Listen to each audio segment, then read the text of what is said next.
నేను 2 నెలల క్రితమే డిఐజీ మేడం గారికి అదేవిధంగా ఎస్పీ గారికి ఈ విధంగా 20 అన్ని హక్కులున్నా కూడా అడ్డుపట్టం అనేటువంటిది ఎంత అన్యాయం, ఎంత దౌర్జన్యపూరితమైంది అనేటువంటి విషయాన్ని కూడా వారందరికీ కూడా చెప్పడం జరిగింది. మరి ఈరోజు అక్కడ ఉన్నటువంటి సర్కిల్ ఇన్స్పెక్టర్ని ఎవడు రమ్మన్నాడు? ఎందుకు నీకు అంత అహంభావం? ఈ గవర్నమెంట్ ఏమైనా శాశ్వతంగా ఉంటుందని చెప్పి అనుకుంటా ఉన్నావా? నీ ఇష్టం వచ్చినట్టు ఎందుకు మాట్లాడుతున్నావు? ఆఫ్టర్ ఆల్ సిఐ, నువ్వేం పెద్ద పాలేగాడివే అట్లా మాట్లాడడానికి? నీ చేస్తున్న తప్పులన్నీ కూడా బయట పెట్టాల్సి వస్తుంది. జాగ్రత్తగా ఉండు. నువ్వు వైఎస్ఆర్సీపీ నాయకులంటే నీకు లెక్కలేదా? నీవన్నా జీతం తీసుకొని చేస్తున్నామో, వాళ్ళ జీతాలు ఏమీ లేకుండా ప్రజాసేవకు అంకితమై ఎన్నో ఏండ్ల నుంచి పనిచేస్తూ ఉన్నారు మా లీడర్స్.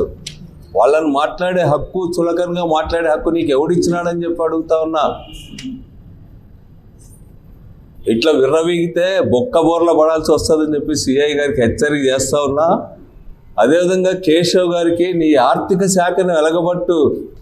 ఇట్లాంటి వేరేవాడెవడో కొనుక్కున్న భూముల్ని పేదవాళ్ళు, వెనకబడిన తరగతుల వాళ్ళు, ఈరోజు కురుబలు పెద్ద సంఖ్యలో వచ్చినారు ఆయనకు సపోర్ట్గా గోవింద్కి. ఈరోజు కురుబలు అంటే అంత లెక్కలేదా నీకు? వాళ్ళ భూముల మీదకి నీ సామాజిక వర్గమాన్ని రెచ్చగొట్టి ఆ భూముల్లోకి పంపిస్తావా? నువ్వు గలాట పెట్టుకోని గ్రామాల్లో గలాటలు పెట్టేకున్నారా మీరు మంత్రిగా?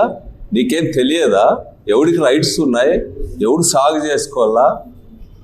నీకు బాధ్యత లేదా? ఒక మంత్రిగా ఉన్నావు, నీవు తప్పుడు ఆదేశాలు ఇస్తావా మీ పోలీస్ ఆఫీసర్స్కి, రెవెన్యూ వాళ్ళకి? ఈరోజు మీ రెవెన్యూ ఆఫీసర్లకి, పోలీసులకి ఏం పని ఉంది అక్కడ? ఎందుకు అడ్డం వచ్చినారని చెప్పి నేను అడుగుతా ఉన్నా. నీ ఆదేశాలు లేకుండా వాళ్ళు రారు, నీ ఆదేశాలతోనే వాళ్ళు ఇక్కడికి వచ్చినారు.